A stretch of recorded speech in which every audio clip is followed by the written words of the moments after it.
Hello.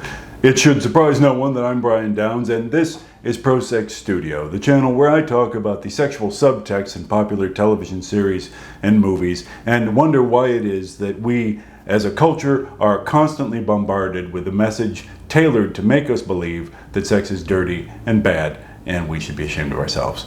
Because my video on Altered Carbon Season 2 was so popular, I'm now doing Altered Carbon Season 1. Please remember to like, subscribe, share it around. I appreciate your engagement. So Altered Carbon is, of course, Netflix's cyberpunk, transhumanist, high concept, high velocity, hard R science fiction series, wherein Takeshi Kovacs, the semi-immortal mercenary, has adventures across the settled worlds. A central concept of Altered Carbon is the cortical stack. A person's personality, memories, their identity really, is encoded in a cortical stack, a piece of computer that fits into the back of the neck of a sleeve. Now, you can move that cortical stack from one body, one sleeve, to another. The sleeve might be a biological clone or someone else's body, the body they were born in, or even some kind of android. And the personality, the memories travel with the cortical stack. This makes you, well, effectively immortal as long as you have enough sleeves to replace any that get damaged or killed or wear out. But if that stack is destroyed, then you are really dead. So in Season 1, Episode 1, Out of the Past, we begin the episode, the season, and the series with two very good-looking naked people in the shower scrubbing blood off each other, standing in a mess of cortical stacks, which are people on ice, unaware and in storage until someone gives them a sleeve. This man and woman swiftly move on from washing to sexing, while a woman's voice tells us in voiceover to trust no one and nothing, not even your own memories. Well, here we are. Dangerous sex. This is one of the 12 negative memes I have identified and that pop up over and over again regarding sexuality. Sex is presented as dangerous, as sinister, as suspenseful, or the other way around, dangerous presented as sexy. Also under this meme, sex will be presented as weird or repugnant in some way. But in this case, it's just dangerous and sinister. Because within seconds, we've moved on to these two sitting around in an apartment together. Now, one of them is Takeshi Kovacs, our hero. He is in his Asian male sleeve, his birth sleeve, the sleeve he started life in. And the other is a very attractive woman. And then a team of SeaTac Praetorians blast their way in, a SWAT team sent by the powers that be, the Protectorate, because Kovacs is a wanted terrorist. By the way, the woman here has no narrative purpose. We learn later that she was just a mercenary Kovacs was working with. She's not significant to his life or to the plot of the show. She's only there so we can front-load episode 1 with some sexy shower time and then see both of the people who we just watched having sex being bloodily killed in a much longer and more graphic sequence than the sex scene. Her permanently. Kovacs goes on ice. His cortical stack is taken out and put in a drawer somewhere. This is what we call the wanting disaster. This is negative meme number 1. Wanting sex, having sex, desiring sex, sometimes even just talking about sex leads to some kind of terrible result. The disaster follows quickly. Sometimes it's a direct causal relationship, and sometimes it's not, but the disaster follows the sex. We see these people have sex for a few seconds, then we see a much longer sequence of a brutal gunfight in which the woman is killed permanently and Kovacs taken prisoner for 250 years. That's how long they keep him in a drawer. But finally, centuries later, he is taken off ice and sleeved in a combat body by Lawrence Bancroft, a Methuselah. Now, a Methuselah is someone who is incredibly rich and influential, a trillionaire of the future, and who is effectively immortal because their resources allow them access to all the sleeves and backups and whatever they want. They can afford the best and most highly crafted and sophisticated sleeves. Bancroft is rich and therefore evil. This is interesting to me, too, how often a multi-billion-dollar international global online entertainment conglomerate herds together a number of millionaires to tell me that money is bad. But let's not get sidetracked. Bancroft is a Methuselah, and he wants to know who killed him. Bancroft is rich enough to have his cortical stack backed up every 48 hours, but someone killed his sleeve and destroyed his stack just seconds before his next backup was scheduled, which means there's a 48-hour period missing. He was killed with a weapon that has a safety on it that allows only Bancroft and his wife to use it, so it's a big mystery how this happened. Bancroft has Kovacs taken off ice because Kovac is an envoy, a specially trained diplomat / soldier who has skills that can be applied to this mystery. Bancroft has the sort of influence that you can do that. He can pull his pet terrorists off of ice even though they've been convicted of terrible crimes. It's kind of funny that Kovac is an envoy, a diplomat, because Kovac's default approach to everyone is abrasively rude. Anyway, moving on. It's Kovac's job to solve this mystery, but Kovac says, "No thank you, put me back on ice." Bancroft tells him, "Think about it, take the night to think about it." So Kovac decides to go into the city to get fucked up, get laid. See, people who've been recently re-sleeved are horny. He goes into the city and he does get very intoxicated, and he staggers through a scary dream world of hologram advertisements for prostitution. It's interesting that you can look at images on your image, and that's all right. If there are images of naked breasts and so on, like holograms in the show, that's better than actually seeing the breasts of actresses. I'm not saying this very well. You can see images of images, but you can't see the actual image. You can't simply see a naked woman on your screen. You can see a hologram of a naked woman on your screen. So this is one of these little workarounds that make it okay. So in these holograms, we see bare breasts and a few seconds of soft R fellatio, and the entire experience is meant to be frightening and disorienting. Danger is sex, and Kovac does not get laid. But he does have a lot of sexual tension with Detective Kristen Ortega, who is also trying to figure out who killed Bancroft. Although she is clearly attracted to Kovac physically, she does not like it one bit that this museum piece terrorist in a war machine sleeve is wandering loose in her city. You see, centuries ago, Kovac fought under Kelchrist Falconer, a guerrilla leader who battled the decadence of the immortal Methuselahs. She was the great cult messiah, love of his life, but she died in the struggle, and he is suicidally heartbroken forever after, which is, again, the wanting disaster. Wanting sex, having sex, desiring sex, pursuing sex leads to some kind of catastrophe. The catastrophe that shattered his life. He's also haunted by memories of his sister, Raylene. It's not clear what the backstory is there yet, but she's played by the dizzyingly exotic Dishan Lachman. Episode 2. Fallen Angel starts, this is the first 20 seconds or so, with a father and his young son in a little fishing boat on a lake near the city in a little idyllic scene, and we hear Kovac in a voiceover. Peace is an illusion, and no matter how tranquil the world seems, peace doesn't last long. This is when a beautiful, nearly naked, nipples clearly visible through her diaphanous wrap, dead girl plummets out of the sky and into the water. The camera lingers on her lovely limbs, the yellow cloud of her hair, her dead eyes, dangerous sex. It's okay to look at this beautiful girl and her nipples. She's dead. Dangerous sex. Sex is presented as repugnant and sinister. She's been murdered, and finding out who did it will be a major theme of the show. She cannot simply be re-sleeved and asked who did it, because it seems that she has recently converted to Neo-Catholicism, a religion that forbids re-sleeving. So legally can't be done. Later in the episode, we will get full frontal nudity of her refrigerated corpse in the morgue. Dangerous sex. Kovac is searching for the killer of Lawrence Bancroft, so he starts looking into the many death threats against the Methuselah. This leads him to Vernon Elliott, a former Marine.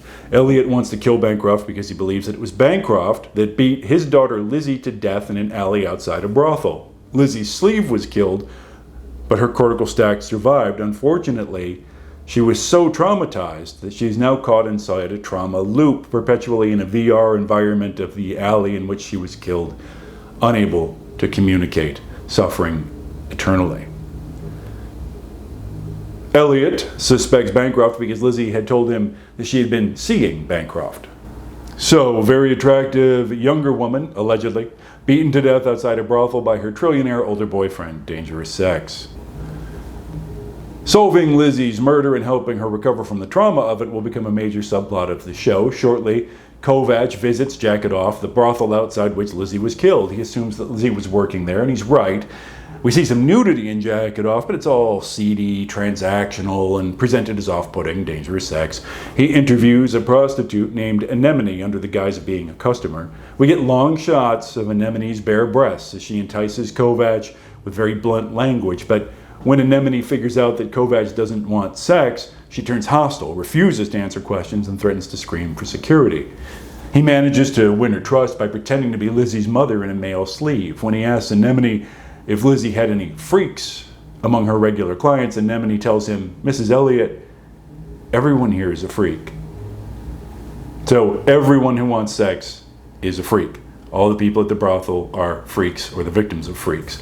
Dangerous sex. Sex is gross. Don't do it, kids. But she goes on to say that yes, Lizzie had a Methuselah client, but one of the good ones. If he accidentally kills a girl, he buys her an upgraded sleeve.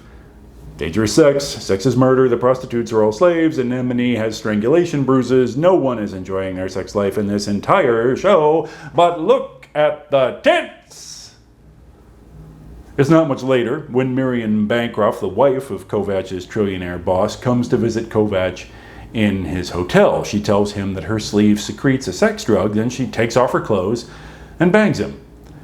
Full frontal nudity from a female character seeking sexual pleasure. But guess what? She's one of the villains.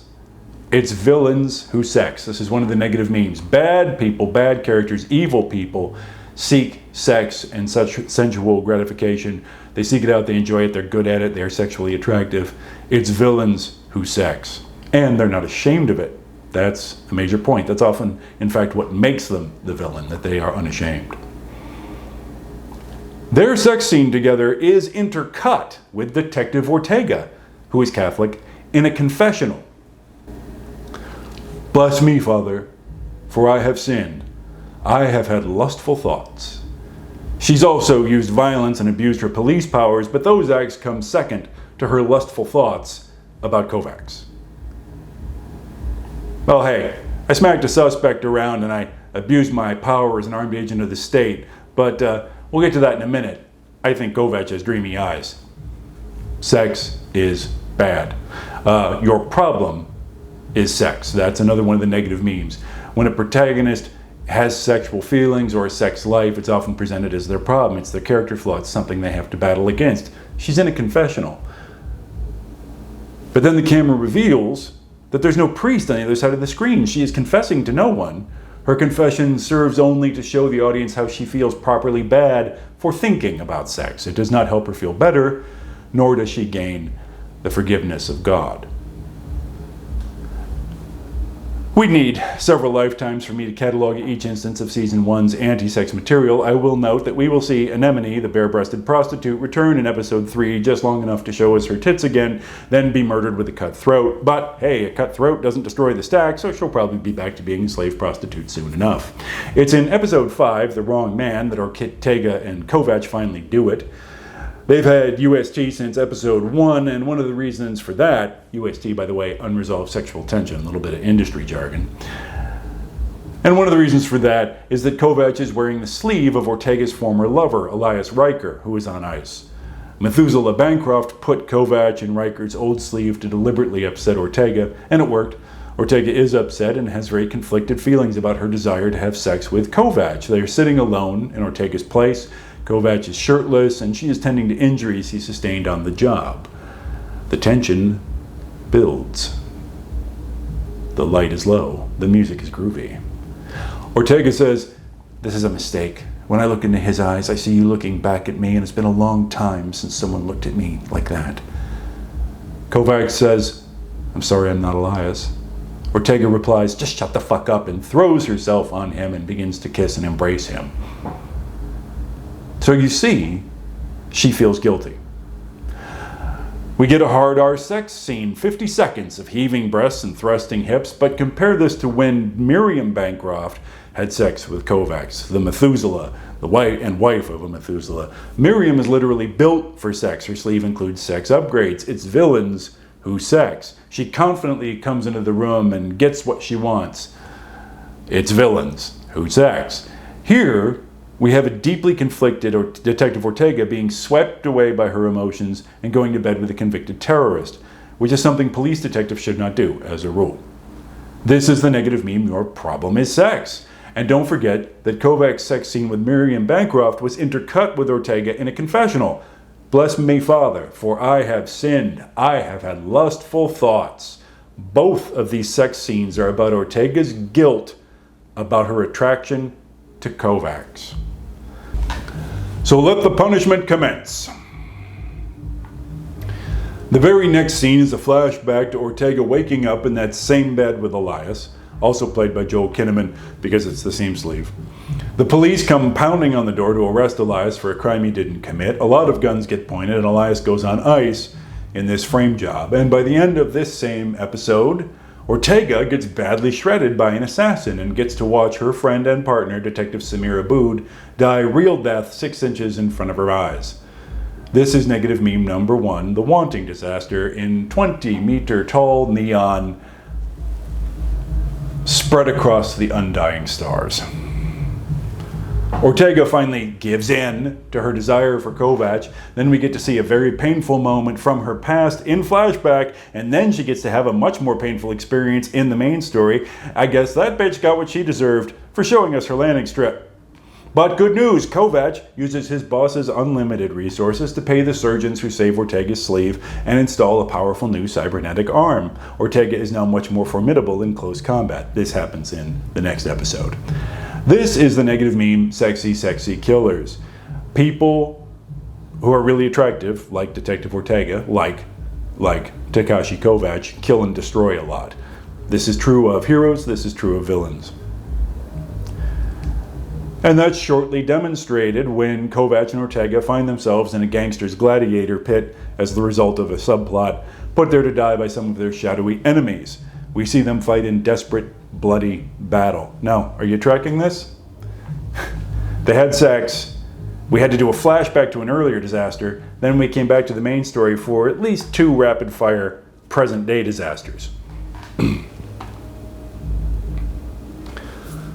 Then, surprise twist! Kovacs' sister, Ray, played by Dejan Lockman, blasts her way in to save them.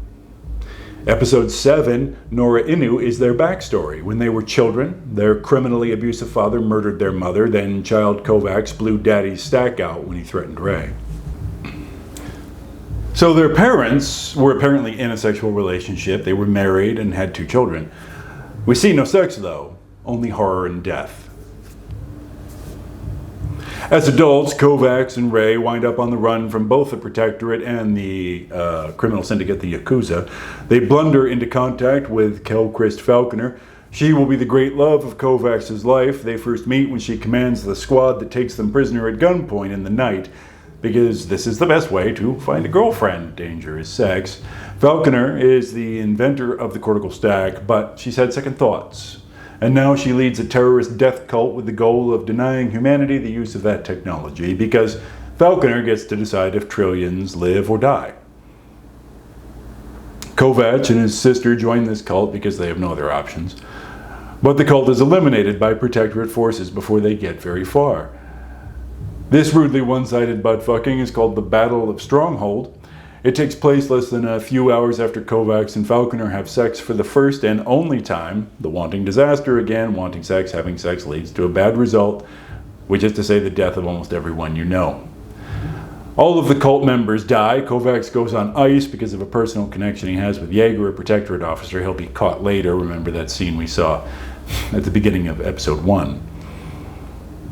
Ray is real killed at Stronghold. Oh, but wait, no. Her stack survived, and here she is 250 years later, rescuing Kovacs from the fighting pit. Because, surprise, the real story is that it was Ray who sold the cult out to the Protectorate. She didn't like her brother being on the path of a suicidal fanatic, and she saw her brother's girlfriend, Falconer, as a rival. No one else is a rival, only the women Kovacs has sex with. And yes, I say women because we're going to hear more about Detective Ortega shortly. In the 2.5 centuries that Kovacs has been on ice, Ray has become a Methuselah, and she is obsessed with getting her brother back. She used the Lawrence Bancroft case to maneuver Bancroft into taking Kovacs out of cold storage. She's rich, and therefore evil. What's her principal business? Prostitution, with an emphasis on the horrific sadism that resleeving technology makes possible, and the snuff fetish that resleeving technology makes difficult to service. Danger is sex. Sex is repugnant and gross and twisted. She demands that Kovacs convince Lawrence Bancroft to end the investigation, give him a patsy if necessary. If Kovacs does not obey, Ray will murder his loved ones. Shortly, this puts Kovacs in a position where he has to pretend to reject Ortega. So for those of you keeping score, Kovacs and Ortega gave in to their desire for one another. Gave in, right, as if it's, look at that wording, that they failed. They surrendered.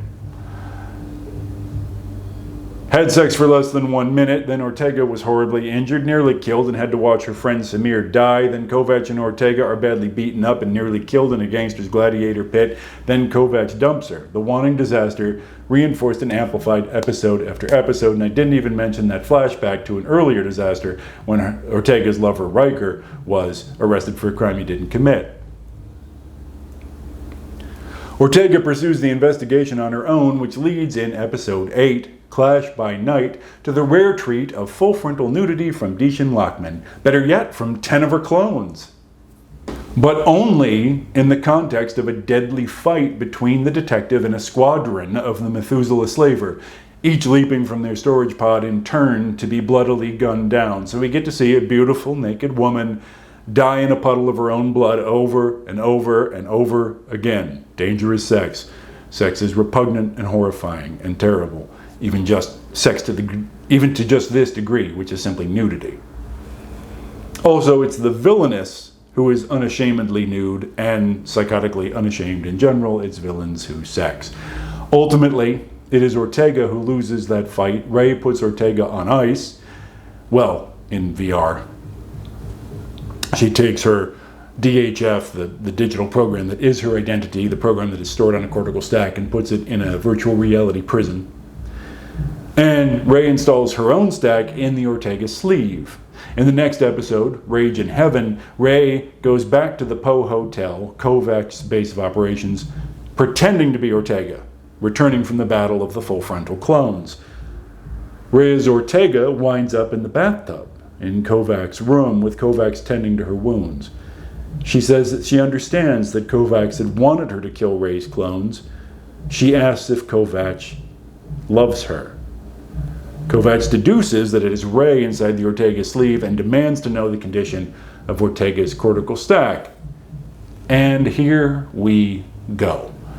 Up until this point, Ray as Ortega has been sitting in the bathtub. All we see are her shoulders and her face.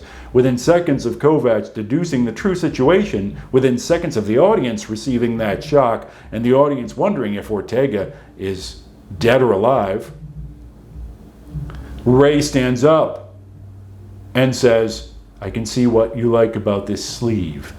It's nice." The scene pivots from intimate to sinister and deceptive, and bammo, tits and ass all gleaming with water in the candlelight. Because if you haven't noticed already, Ray's obsession with her brother is very adjacent to the sexual. She's chosen to wear his lover's body in order to shake that ass in his face. Ray clearly sees Ortega as a rival for Kovacs' attention. Dangerous sex, it's villains who sex. And for extra points, Ray has sent her ninja assassin to murder Ortega's whole family in revenge for her clones. That's what happens in the very next scene. We get to see Ortega's butt while we learn that her family is about to be exterminated. Then we must be punished for looking in that butt, the butt the show put in front of us, by watching her niece, nephew, and parents die. Dangerous sex, the wanting disaster. Ray will say to Kovacs, "You're the only person who knows me as I was," which does a lot to explain her obsession with him. And it's also in that same episode that our heroes, Kovacs, his friend Vernon Elliott, Vernon's hacker wife Ava, and Poe the AI begin their mission to confront and defeat Ray in her stronghold. This mission will also rescue Ortega. What is Ray's stronghold? It's called Head in the Clouds. It's a very, very large aircraft that hovers above the city. It is also a brothel offering the most repugnant services imaginable. Hellish fantasies of rape, torture, and murder acted out in the real on prostitutes who do not realize that part of what the psychopathic and immortal aristocracy is paying for is not just to destroy their bodies, but to end their existences forever. There will be no resleeving for these poor deceived snuff puppets, who are also gorgeous, of course. Dangerous sex. And the wanting disaster, because these prostitutes agree to take on these sadistic and bloody sexual fantasies in the belief that their stacks will survive and they'll be well paid. They had sex, then they died. Inevitably, we discover that Ray was behind everything. She maneuvered Lawrence Bancroft into her levitating snuff palace. She made sure that he was dosed with Stallion, a drug that enhances male aggression. Then she put him in a room with 2 of her sex workers. The crazed Bancroft smashed the stack out of one while penetrating her from behind. We get to see that. The second, Mary Lou Hinchy, threw herself off the aircraft to avoid real death at his hands. She hoped that her dead sleeve would be found, her cortical stack salvaged, and she would live to tell her story. Remember the dead blonde beauty in the lake? That's her. But she would not tell what happened to her because Ray had illegally and secretly recoded Mary Lou as a neo-Catholic. By law, neo-Catholics cannot be resleeved, but in this case, the wishes were Ray's, not Mary Lou's, and the religion was Ray's own power. Mary Lou was silenced forever. Ray then blackmailed Bancroft with the evidence of the murders, forcing him to provide her political favors. Horrified at his situation, Bancroft blew his own stack out with his personal weapon moments before his regular backup in an attempt to delete the memory of what he had done. This led to a dead Bancroft sleeve, an obliterated Bancroft stack, and a Bancroft backup wondering what the hell just happened in the missing 48 hours. He needs someone who can solve this mystery, and again, according to Ray's plan, he pulls Kovacs out of centuries of cold storage. How did Bancroft get dosed with Stallion? His wife Miriam betrayed him and delivered the drug with a kiss. Dangerous sex. Our heroes are captured by the forces of evil, and Poe, the AI, and friend slash personal valet slash personal assistant slash hotelier to Team Kovacs, is temporarily killed or something, but not before he beams Lizzie's DHF, which is to say her digital self, into a sex robot on Head in the Clouds. Remember Lizzie, Elliot's daughter? The murder victim with a shattered mind who lived in a VR construct? Thanks to Poe, she feels a lot better now. She transforms the sex bot to look like her. This is apparently something you can do with the sex bot. Then she goes on a revenge rampage through the floating whorehouse while dressed in clinging vinyl and chains. The first person she kills is a goon who tried to coerce her into sex. The second is a customer who is standing over the nearly naked bodies of 2 prostitutes he has just murdered. This encounter with the customer, in fact the encounter with the goon, are absolutely unrelated to the plot. They don't matter at all. If they happen or not does not change the overall plot. But we're going to do this now because Lizzie's entire sex life, as far as we know, consists of being beaten to death outside of a brothel. And now the very attractive young woman who is Lizzie is wandering around the hideous snuff palace of Head in the Clouds, killing whomsoever she meets, while dressed in painted on vinyl and chrome chains. Dressed in a very sexy way. This, of course, is the negative meme, sexy, sexy killers. But all of Lizzie's sex life has been nothing but horror so far. Is that going to improve as we go along? Let's find out, dear viewer. In any case, it's certainly dangerous sex, it's villains who sex, and the wanting disaster, because that goon done gone and got his neck broke. Lizzie is a vital help to Team Kovacs. In the end, Kovacs zaps Ray's stack out. Why? Well, mostly because of the way Ray malevolently used and abused sex. In the denouement, we learn that it was Miriam Bancroft who killed Lizzie's sleeve and shattered her mind almost beyond repair. Lizzie, you see, was pregnant with Miriam's husband's child, with Lawrence Bancroft's child.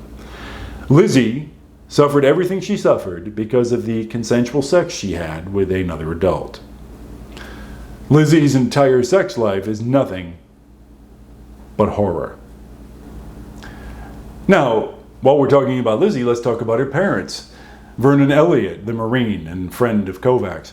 When Elliott comes into the story, his wife Ava is on ice for crimes she committed as a hacker, or at least offenses against the man. Elliott makes no mention of ever having had sex in the past, not even with his own wife. He says he has a wife. He does use the word wife, which implies a sexual relationship. But he never says, I miss my friend, my lover, my partner, my wife who was on ice. No, he never makes any reference to a sex life with his wife. They have a child together. Evidently they had sex at least once. Lizzie is in her late teens or early 20s to look at her. So although one supposes that age can certainly be deceptive in the altered carbon universe with all this advanced technology, people don't necessarily look their age. Ava, the wife and hacker, does come out of cold storage. Kovacs gets her out of cold storage to assist them in their efforts against the gangster Lord Ray. Ava comes back sleeved in a man's body because that's what was available. But why? Why shouldn't Ava be in her own birth sleeve or a female body? There's no particular reason for her to be sleeved in a man's body. For purposes of the narrative, it doesn't affect anything. Kovacs didn't do that on purpose to achieve some goal or accomplish a task. And when Ava is reunited with her husband Elliott, they don't say a word about it. They don't say a word about their sex life together. They embrace, but with tenderness. There's no eroticism there. There's no moment where Elliott says, wow, you're sleeved in a man's body. It's going to be a little awkward in the bedroom. There's no moment where Elliott says, we've always wanted to try this, honey. Look at the opportunity. No, nothing. Not a word about their sex life. Zero. At the end of the show, we see a brief scene of the three of them.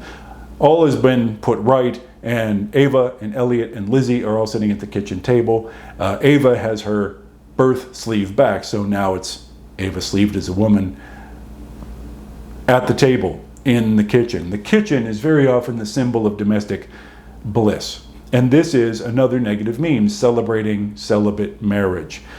Movies and television will present us with marriages and long-term relationships that are utterly sexless, or at least seem to be, because they're supposed to be, because we're supposed to admire people who don't have sex. It's villains who sex. We're celebrating celibate marriage here. This last scene of the three of them at the breakfast table could easily have been Elliott and Ava in bed together. Hey, it's fine, do it PG-13. Have the blankets pulled up to their collarbones. But they're in bed, embracing, kissing. Lizzie calls from the other room in a cheerful voice. Breakfast is almost ready. Could have done it that way. They didn't. Elliott and Ava's relationship is presented as absolutely without sex or eroticism. Ava, the writers decided that Ava would be sleeved in a man's body for most of her screen time to accomplish that end. Anyway, back to the main characters. Before Kovacs killed Ray, she told him that his old cult messiah lover, Falconer, is still alive, hidden on ice. And incidentally, Kovacs cleared Ortega's old lover, Riker, of the false charges against him in the course of his investigations. So he will soon come off the ice and be reunited with Ortega in the sleeve that Kovacs is currently wearing. So Kovacs does not stay with Ortega, whom he loves. He fucks off in the direction of season 2. And Ortega, it is implied, reunites with Riker. We, the audience, never saw her have sex with Riker. We saw her wake up in the same bed as Riker moments before Riker was arrested, so there again, sex, disaster. But we never actually see them embrace, kiss, make love, never. We saw her have sex with Kovacs, and then disaster after horror after disaster followed, and they never make love again, and they split up in the end because Kovacs would rather be hunting for his lunatic cult leader ex-girlfriend who's in a drawer somewhere out there in the vast universe. At the end of this show, No one seems to be in a happy sexual relationship, except its implied husband and wife, Elliot and Ava, although the show goes out of its way not to show an ounce of that. Why is Ray so furious at Detective Ortega? Because Kovacs had a sexual relationship with her. Every evil and horror and hour of suffering in Altered Carbon flows from or simply is acts of sex, sex slavery, brutality, murder, rape. I love Altered Carbon. Hey, hooray for cyberpunk, hooray for high concept science fiction, hooray for its complexity, but it is pathologically anti-sex, and I urge you to take careful stock of your sanity before you watch it. Altered Carbon Season 1 is remarkably anti-sex. I'm Brian Downs. I hope you enjoy watching this. I'm back here every week with new videos like this, and there's a number of existing videos on my playlist. Check those out. Don't forget to like and subscribe. Thanks for watching.